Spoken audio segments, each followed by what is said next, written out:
Good morning, everybody. Welcome to Thursday's edition of Talk O'Clock. It's a new week, a new day. Still tired. First video of the day to shoot, but I'm gonna go and push through it.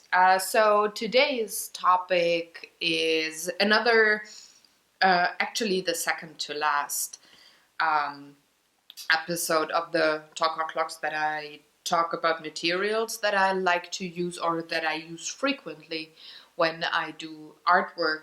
And as you probably know by now, in case you have watched the review material kind of Talk O'Clocks every Thursday, I like to keep my stock quite small when it comes to pretty much any kind of an item, any kind of a material. I like to have variety, and I like to have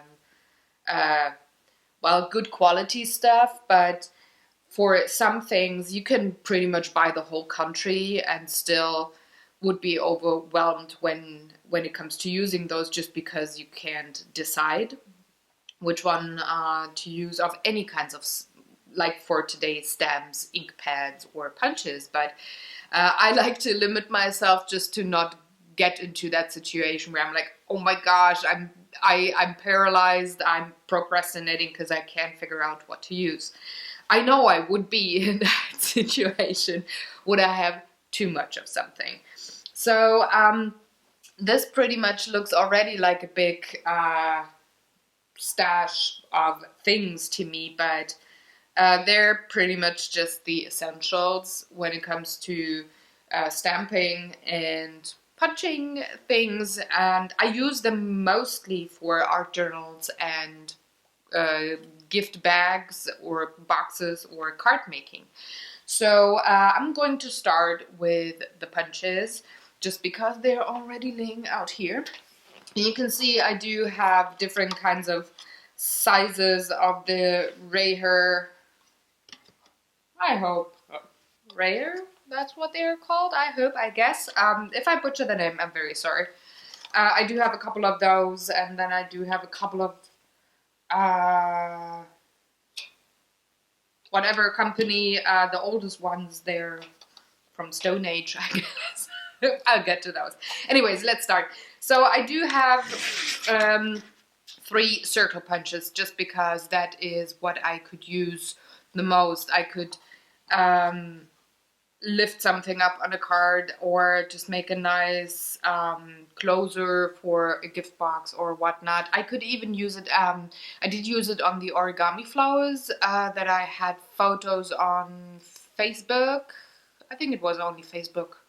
Yeah, earlier this year, where you just have the centerpiece being one of these circles, and they're nothing special, but I make sure that I have good quality punchers, and I do have, and this doesn't even say the size, but it's smaller than 1.5 inches, and this is the big one with 2.5. So I just have these 3 sizes, and these are the most used punches in my studio. I use them most just because they are so versatile, or I could use them in so many ways that I don't have to have every other kind of a punch. You know where I'm getting at, right? So the second most kind of punch is this corner puncher, which I like a lot, just to have either paintings and or pattern paper on boxes or bags look pretty with the rounded corners, or when I work for card making stuff, this is a really, really great tool, and I think it's one of the essentials when you go into card making. So that's the other one that is a lot used in this place here. And then I do have these scallop circles, also 1.5 inches and one smaller. So I think this is could be a 1-inch circle, not 1-inch scallop circle. Not sure, but these are, I bought them together with the circles so that I could have layers like the smaller of these scallops on top of the 1.5-inch circle, stuff like that, which is very nice when you embellish things, either on cards, also on great with art journal pages, together with stamping and stuff. So, or pearls, flowers, anything like, you know, any kind of embellishment, right? So the other thing that I do have in 3 sizes, and that is just because of any kind of Christmas or I'd say wintry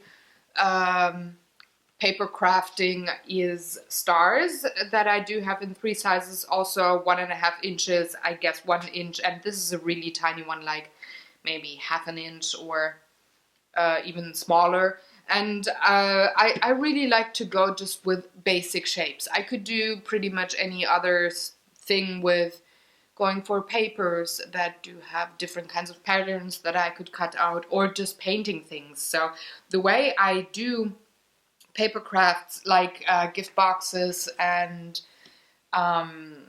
bags or cards, is rather on the classic side than on the totally fancy, I have to try out everything kind of side. I'm not saying one is better than the other, but my main focus is still on painting, so I only like to have a certain stock, like the basic essentials for all the other things, like, I don't know, any sculpturing stuff, any wood burning stuff, any paper craft stuff. I really like to do that, but I don't have to have all the materials and all the tools that are available on the market just to get into the hobby. And I wanna crave these kinds of arts things or crafty things before I buy a lot of the, well, not so basic things, tools or materials, no matter. Another wintry thing is, and you saw that probably in the advent calendar a lot, is the snowflake stamp, and I use that a lot in winter just because it is not only Christmassy but wintry. You could use that aside from Christmas holiday themed paper crafts. And let's stay with the winter or the Christmas. These are very old, I think. Let me try to remember. I'd say these are about 33, yeah, 18 years old, 16, 18 years old, I'd say. And these are just mini punches, like really, really small.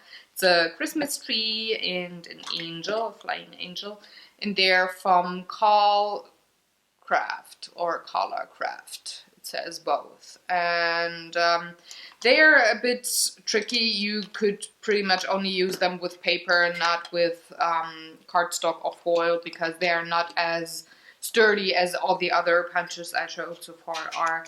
But they still do their job, so I keep them, and I really like those tiny pieces there. The last final 2 smaller stamps, you gotta have stamps. Punchers. Jesus, I should have a sip of coffee. I will after I have those. Explain those. Really bad without coffee. Yeah, wow.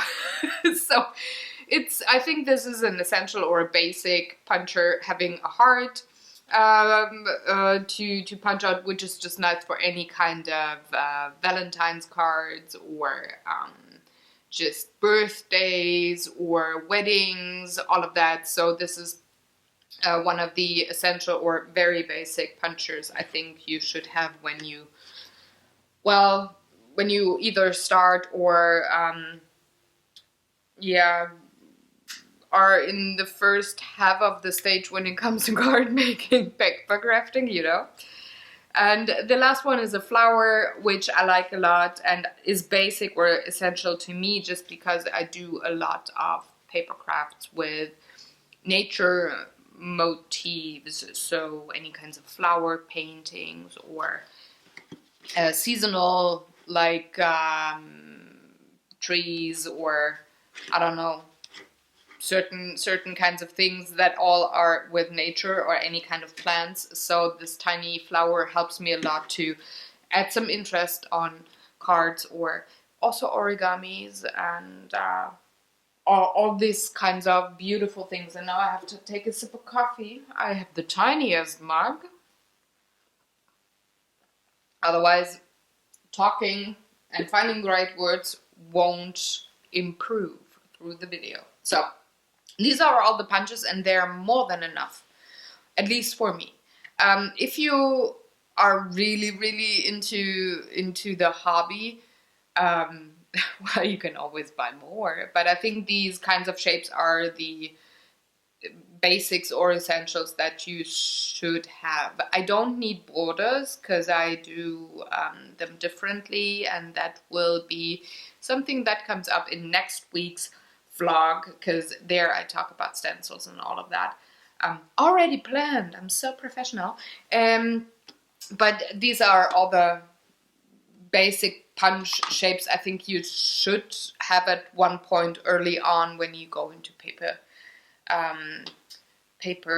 crafting and or card making, and don't have a die cutting machine, or don't want to buy it yet, you know. So moving on, the thing that I have a bigger stash of different kinds of things on is stamping, like stamps and inks. And let's go through the inks first, just because I do have them in this one box here. How to start? Anyways, I did buy one of these sets where you have the small inks in pretty much any kind of a rainbow color. They were like 24 in one pack, and I got them from Amazon. So these are pretty colors, pigment stamps, and these are just the mini stamp pads, and for me they're more than enough. I do have 3, 6, 8, 10, 12, 14, 16, 18, 20, 22, 24, 26 different kinds of colors. Some of them are not even opened yet, and I do have them for almost 1.5 years now, so I didn't try them yet because I didn't have to. So I'm just opening them when I really want to use the color. They don't go bad. So I do have lovely pinks, red, different shades of green, all very bright colors. I really like this one, the turquoise, this, yeah. So I do have different kinds of colors that I do not only use when it comes to stamps, but I also work with them in my art journal, like especially when it comes to aging something or making it look old, although you're just producing it, so it definitely isn't old, right? But I really like these mini ink pads for that, and they do their job. They're, I'd say, medium good quality, like not the Rolls Royce, but definitely very, very lovely and easy to use. They're not too wet, not too dry, so they're good pigment ink. So I really, really like working with those. The one thing that I got on another bit bigger set is these chalk inks. And I already lost one pad there. But these I really like. You just take them out like that.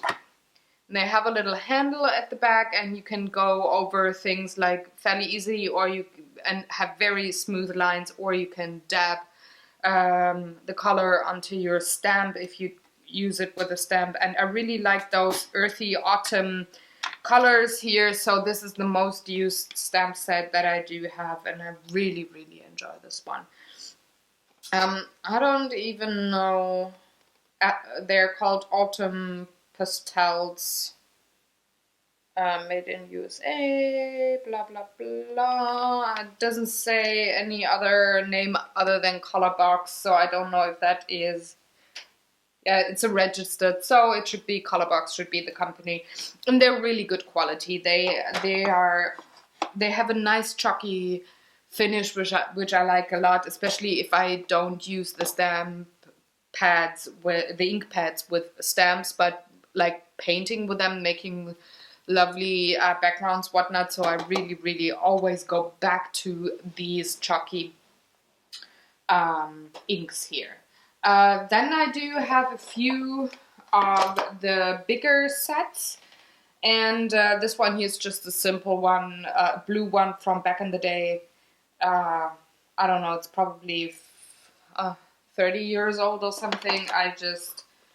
I don't even know if it works anymore, but I will try out at one point, and I got the re-inker for that pad, but this is more used with normal date stamps, nothing fancy here. Or if I want to go for the old style, like 70s, 60s kind of office paper style, if I have a piece that I want to do like that, I go for that particular color and this particular stamp pad there. I did buy a couple of bigger color boxes, and these are the ones that the colors that I use for sentiments a lot, which is just archival black. It's actually called Wicked Black. It's acid-free archival ink. I do have two of those because that's the color that I use most for sentiments when it comes to art journals and or card making. I do have the same color, also archival dye ink with Atlantic blue, I should learn to talk, and Fireberry. So red and blue and black, which is the three shades that I use most with sentiments. And then I do have the embossing stamp pad, a clear one, and I do have embossing powder from Paper Poetry, which is of Repo Design. And I do have a clear and a white one, so I can have a white sentiment if I don't want to go with a marker. I don't have white ink pads. I don't use white as a sentiment that often, so I didn't buy a white ink pad. And again, trouble talking, gee. So these are all the stamp pads that I have, and now we go to the funny things. One thing that I do have, which is more of one of the tools, but it belongs, I'm sorry, it belongs to the stamping part, so I keep it all in one wooden box, IKEA thingy organizer. So these are just the acrylic blocks that you mount silicone see-through stamps on. Do have 3 sizes here and 1 here, so this is more than enough for me to mount stamps and use them. Now let's get into the stamps, and let's do the clears first. So this is the only one that I keep in the original packet because it's actually quite okay, the package. I don't really like the stamping, the stamp packages a lot because it's really difficult to get them back into the bag that they are coming with, at least when it comes to Germany. So if I know that other companies in other countries pack them differently, more like that maybe, or in DVD cases and whatnot, so you can actually store them nicely.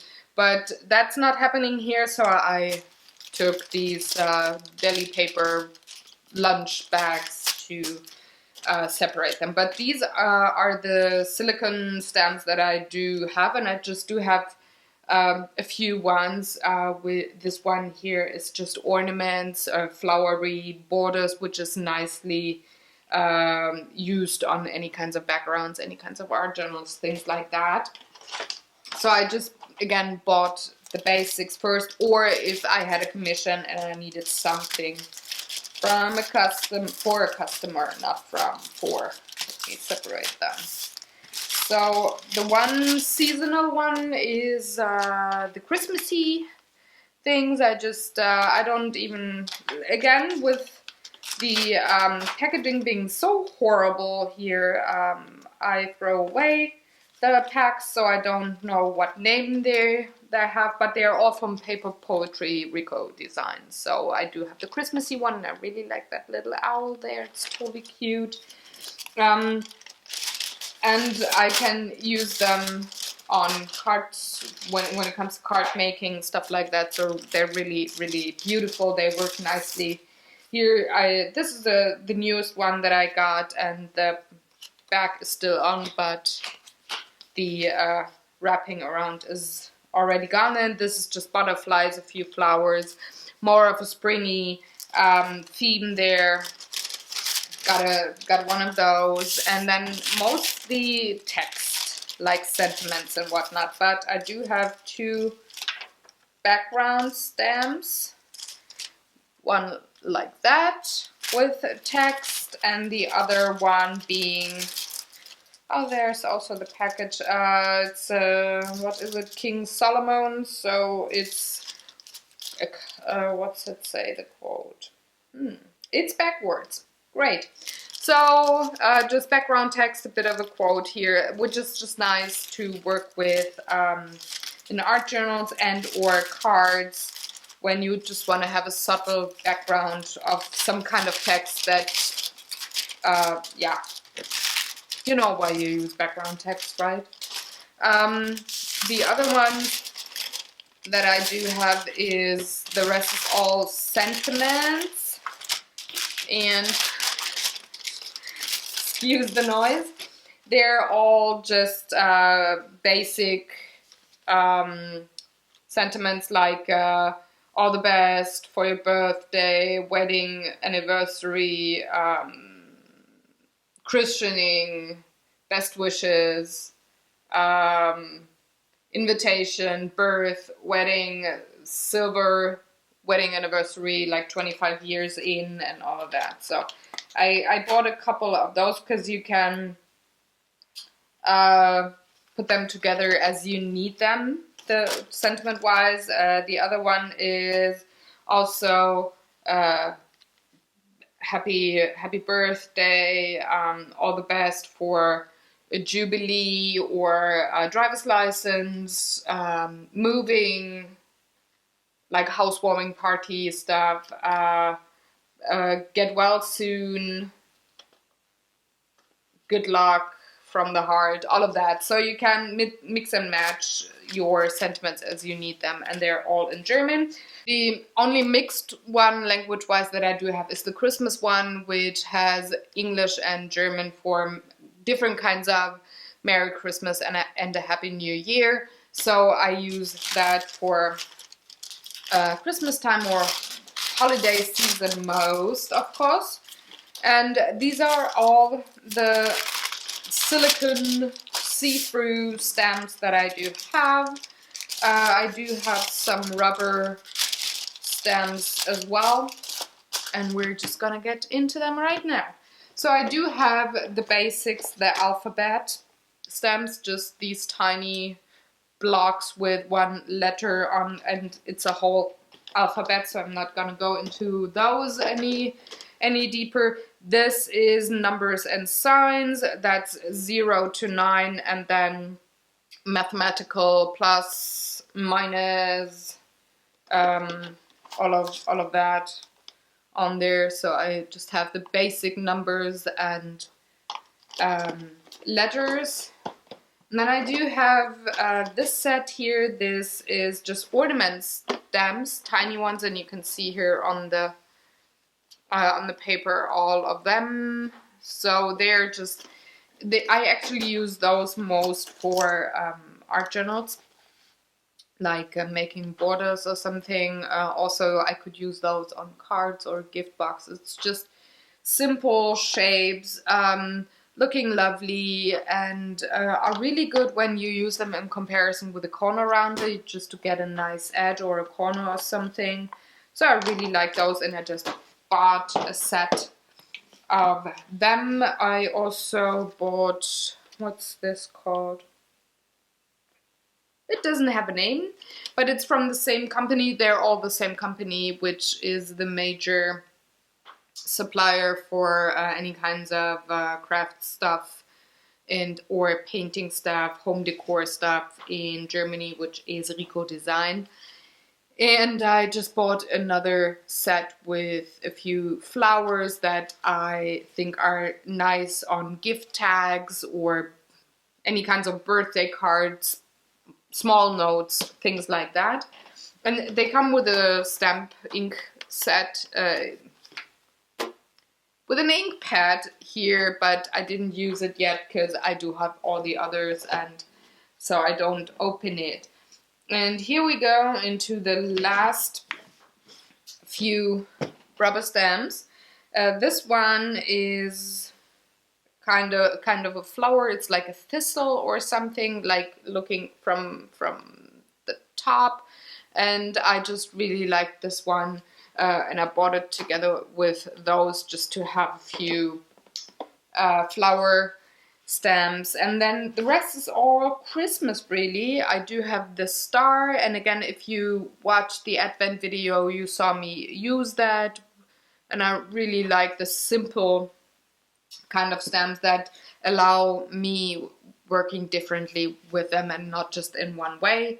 There's this chain of stars that could be window decoration or something. I really liked working with that on the cards. I do have a snowman and a Santa Claus, just tiny faces, just something sweet. I did use that on a gift tag, if I remember correctly, and that one on a card or something last year in the Advent calendar. I really just like those, and this is one of my favorites because it says Merry Christmas in so many languages, and I really liked that stamp. So it's a background stamp actually, but I used it as a lower third or lower half of a card, and I really liked it. So these are all the stamps that I do have. Again, I have a few, not too much, because I usually go for painting things, not stamping things, and I'm only getting the hang of using stamps and just coloring them instead of painting whatever subject on my own. So I think this is just a nice basic stash of things that I use. They are all medium to high quality, so I really like working with the materials. It's not frustrating, it's not spilling ink everywhere and stuff like that, or images not coming through stamped or being stamped poorly just because, I don't know, the rubber is crap, stuff like that, not happening. And I'd rather keep my stash small but have good stuff that I like to use, because I don't want to have something that might be a buck or two cheaper but that is not of good quality, and then I wouldn't use it. So that's why I keep that small stock of beautiful things in my studio and use it frequently, and I really like it. So if you coffee. Shoo. So if you, trying again, so if you should have any questions regarding the material that I do own and use frequently, if you have any comments, any other products that you use and say, hey, give this a try, this is really good, let me know in the comment section below. Otherwise, I thank you very much for watching. Please like and or share this video if you feel other people should see it. Also, why not subscribe to the channel? I got art videos, cooking videos, and board game videos for you every day of the week. And there's something new. I recently got a new technology gadget which has a lovely camera, so now I could upload photos that are not shot with that camera that I'm just looking at, but with a mobile camera, and I decided to have an Instagram account. So it's Pinselgeschichten, and you can see it in the links below. So if you want to see any work in progress or any projects that I do not post on the channel but that I do nonetheless, like all the time, just hop on over, check it out, maybe subscribe, or the word is follow. Why? Oh God, why not follow me there? I would love to connect. And if you're not getting all my messages and posts or whatnot on Facebook, just like so many other people, I'm having the same thing, that the posts are not reaching all of my followers there just because Facebook. I decided to, well, not switch, but to add Google Plus and update there frequently as well. So if you want to make sure that you see the newest posts whenever they come up and not check on my page like proactively every day, maybe you just want to follow on Google Plus so that you get notification on whenever I post something and not have something lost somewhere on the web just because it's Facebook. That's that ramble. And again, thank you very much. Have a lovely day, and I will see you tomorrow with an art video, and on Saturday with a new art in review, kind of weekly what I did video. All right, have a good one. Take good care. Bye bye.